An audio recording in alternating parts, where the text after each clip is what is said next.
to debate topics and trends tied to teaching and learning with technology. Say that 3 times fast. I'm Chris Sessums, Director of Academic Affairs at D2L.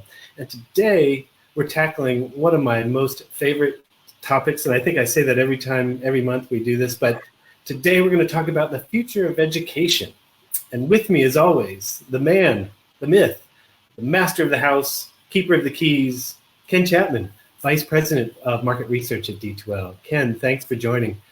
You spend a lot of time with education leaders across the globe, and I know you spend a lot of time reflecting on how technology can enhance and optimize our learning experiences. Tell me, when you look on the horizon, what are some of the things you're seeing 5 to 10 years out, or maybe even beyond? Well, Dr. Sessums, in my experience with a few gray hairs now, I'll resist the urge to talk about the flying cars we're all going to be zooming around in 5 years. I probably would have made that mistake 5 years ago.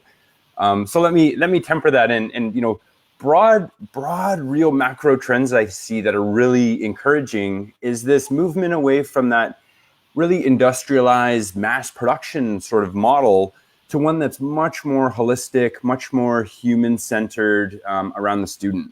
I look at it really akin to, the food industry, and as maybe a really poor analogy, where mass production of our food was convenient and easy to distribute large quantities of it, but it was making us sick. It wasn't really providing us with the fuel that we need. Whereas, some of the more recent trends in farm to table and more holistic growing and distribution of food is much more personalized around individual, their health. And I see education really moving in the future along those lines. So, to give you an idea, seat time models, they simply are not are more of that mass produced, less humanized way of delivering programs and credentialing. I think we're going to see, competency-based education in whatever form that spectrum of more performance-based delivery and recognition is going to become more of the norm and less of the asterisks. And I think that the accessibility of technology across devices and the ease of use of it is going to really help support that. I think another really interesting thing we should be looking at are other types of platforms that people are connecting in and sharing ideas through that are being really effective in engaging a community, and not just learners, but both the teachers, mentors, learners, everyone in between. I look at Twitch and gaming platforms as showing some really great examples of how learning experiences can evolve and really deliver on that engaging experience for learners and capturing their own experience and backgrounds when they do that. I think sorry, Chris, I'm not done, man. You asked me a good, important question. I did. The currency, I think that's most important is going to be, what are we trying to teach to? What is the outcome? Or what we've talked to so far is what is the outcome? I think we're going to be talking more about what is the skill. And we're going to be more tightly connected with the language of the workforce and the ultimate goals of someone's academic life. That's interesting. I was expecting to hear you say more about AR, VR, or an invasion of robots that are gonna take over. And I'm still waiting for Google Glass to make a comeback. Yeah, I only wear mine around the house. I don't look cool out on the sidewalks, I hear. I think those are really interesting, but they may not be for everybody. I mean, I think AR, VR, chatbots, those make up a wonderful constellation of stars that need to have some central hub, some point of gravity that, an individual's skill profile, their goals, how they're progressing, the individual aspects of themselves are captured in that.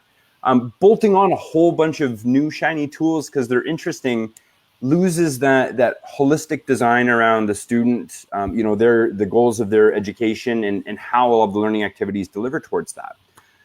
That said, I think we're making it much, much easier for educators to do things like, create their own chatbot around a specific domain. I've been really, really excited about the work that Carnegie Mellon and the Open Simon project have been taking on. Lots of really great tool sets that don't require, heavy development work, but are really applicable for some next gen type of learning experiences.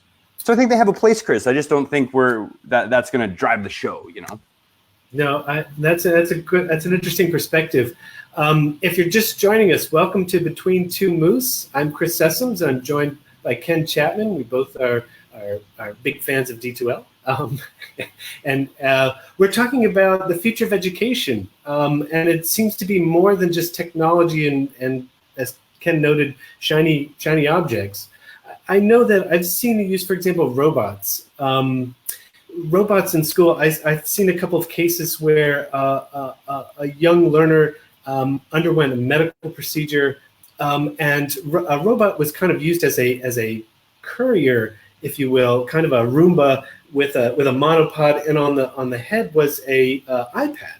So this young learner was able to wheel through the hallways, participate in class, albeit remotely, but there was still a sense of presence there that the technology provided. And I thought, well, that was interesting. That isn't really what I would have thought of, but an interesting use of technology or robots in this case. But I know we want microcredentials have come up a few times, Ken, and I hear a lot of talk about microcredentials. What will they look like in the future? Yeah, I think that's going to be really interesting. And I hope we do a show just on microcredentials and talk about that in the future. I think more and more we're going to look at those what we're calling today as microcredentials. While they're really useful for designing in, motivation milestones in a learning activity, recognizing progress, demonstrating some specific achievements. Ultimately, I think where they're really going to be valuable is that that will be the currency for proving what you can do, what you know, what you have as addressable skills that can be leveraged for further learning or to be deployed to the workforce. So I think the key to really getting that properly is that holistic, around the student, designed in approach. What does the micro-credential mean? What are the activities leading into it? And how, in demonstrating completion of that, is it really showing an authentic view of that skill that it's really about? I like the idea of micro-credentials. And for me, what I see right now anyway is that they still need a little more time in the oven. We still haven't figured out how to fully sort of have standards around them that govern their quality and their value, like a university credit carries, right? I think it's coming because there's a lot of really smart people working on this problem.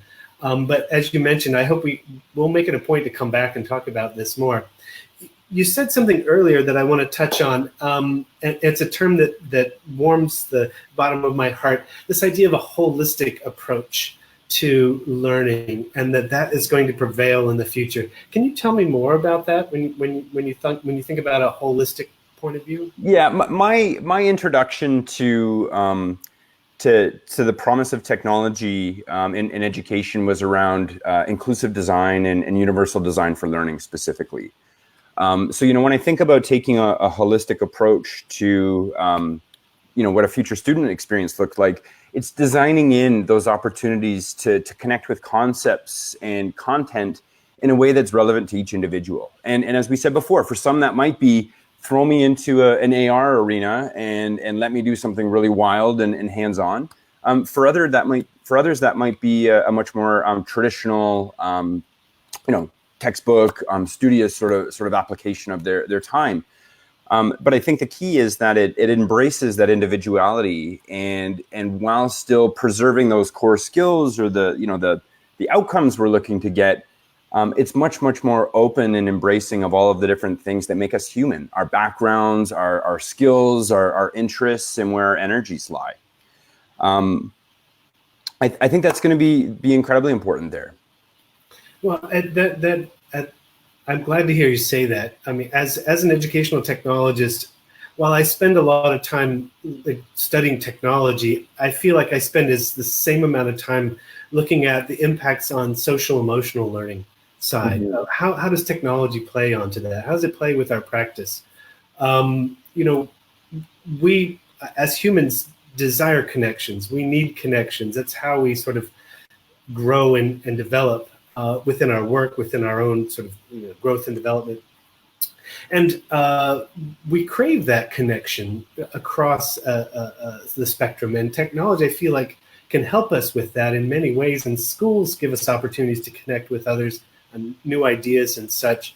I do read the papers. I see the sort of frightening capitalist nightmare of surveillance state where technology is watching us all the time.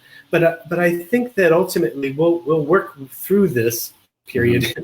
And I think we're moving towards. I think you said it earlier. We were discussing this topic, sort of a back to the future of going back and re-examining our principles, re-examining what our key and core philosophies are, and then working together to try and build those connections and build those learning experiences from that perspective, rather than just trying to figure out how to use technology.